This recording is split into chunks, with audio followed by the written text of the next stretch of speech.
고민이 너무 많다. 그래도 형 고민 좀 들어주세요. 진짜 이야기를 좀 듣고 싶은 생각이 드는 거예요. 아야, 반갑습니다. 반갑습니다. 맨솔의 맨솔.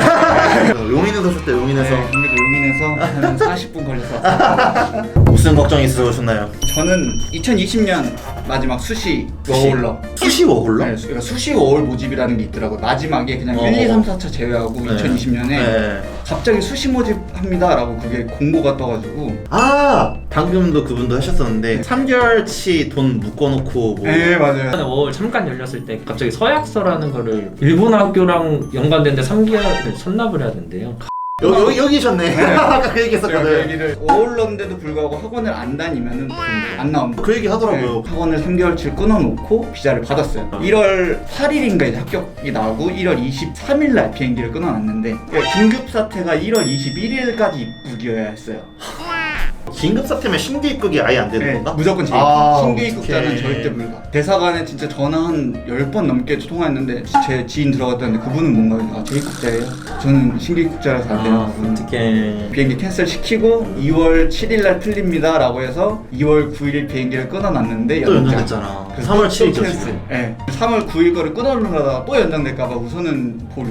지금 국내 분위기를 제가 들으면은 또 연장되진 않을 것 같다는 얘기는 하거든요. 유학원 쪽에서 그게 들리는 게 이번 거에서 풀어줄 것 같은데 아, 맞아요. 근데 마음의 준비도 해놔라 안 될 수 있다. 모르니까 또. 네. 비자 받아가지고 비자 받고 이제 비행기표 예약하고 부동산 컨택 다 해놓고 이제 부동산하고 약속 다 잡아놨는데 그럼 또 어떡해? 저뿐만이 아니라 일본 쪽에서 먼저 당황하는 거예요. 안 될 것 같아. 부동산 컨택 다 캔슬하고 2월 8일 9일자로 다시 잡자 해가지고 잡아놨는데 또 연장돼서 또 캔슬. 그럼 우선은 살고 싶은 지역은 정해놔라. 그러면 그렇죠, 우리가 그렇죠. 빨리빨리 알아봐 주겠다 해서 저는 대이호선 어떤 역으로 가겠다. 네. 이쪽으로 알아봐 주겠다라고 했는데 또 그게 안 되면 이 사람들도 헛고생하는 거죠. 너무 아. 가고 싶은데 이제 저는 원래 얼마 전까지 혼자 살다가 이제 일본 가기 전에 짐 정리하면서 잠깐 본가로 들어갔어요. 본가에서 한 일주일 정도 있다가 일본 가겠거니 싶어가지고 일도 안 하고 일주일 동안 푹 쉬다가 나왔어요. 부모님한테 알겠습니다 이제 푹 쉬다 가겠습니다. 20일째 좀 넘어가서 슬슬 눈치가 보이는 거예요. 그렇죠. 며칠 쉬는 게 너무 눈치가 보이는 거예요.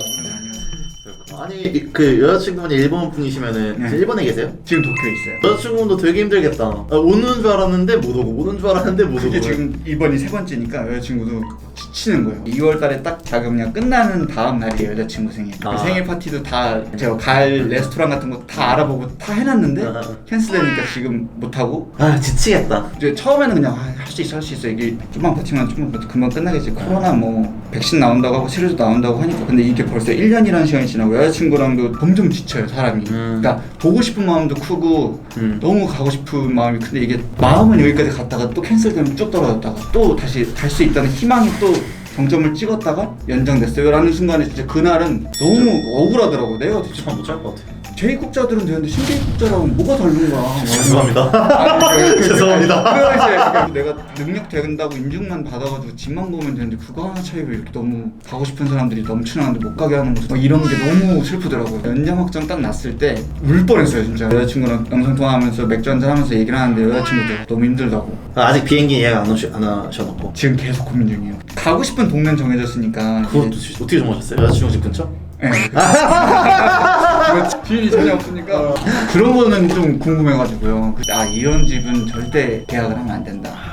유시랑 제가 예전에 부동산 네, 영상이 맞아요. 있거든요. 그거 일단 그게 기본이고 애초에 집 자체를 유시가 찾아줬었는데 이번에 돌아가면은 이사 갈 거거든요. 근데 그때 아마 하면서 좀 더 영상으로 좀 해볼게요. 저도 직접 찾으니까 이제 아마 많이 돌아다닐 것 같긴 한데 그것도 되게 문제네요. 고민 중이에요. 새로 이제 가는 사람들은 가구를 또 다 사야 되잖아요. 있는 집도 있지만 근데 저 같은 경우는 새로 산 건 몇 개 없어요. 거의 다 그 중고샵. 그러니까 일본은 이렇게 빌트인 돼 있는 집이라고 해야 되나요? 가구가 있는 집 거의 없다. 네. 99% 없어요. 전등도 없는데 뭐 전등도 달아야 돼요 자기가. 하여튼 그 정도고 세탁기도 없고 아무것도 없어요. 그런 중고 시장이라고 해야 되나요? 그게 되게 잘 돼 있어요. 한번 날 잡고 가서 은근히 싸요. 진짜 이거 중고 맛 보면 못 나오는데 배송을 다 다 해줘요. 아, 집까지 다 집어 넣어줘요. 그러니까 이게 가능한 거예요. 설치까지도 다 있고. 두 분이서 영차 하시면서 진짜 다 이렇게 집어 넣어주시는 거. 그럼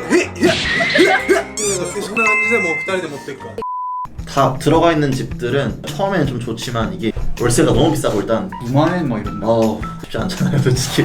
대표님은 지금은 되게 막 일본어를 페라페라하게 말씀하시잖아요.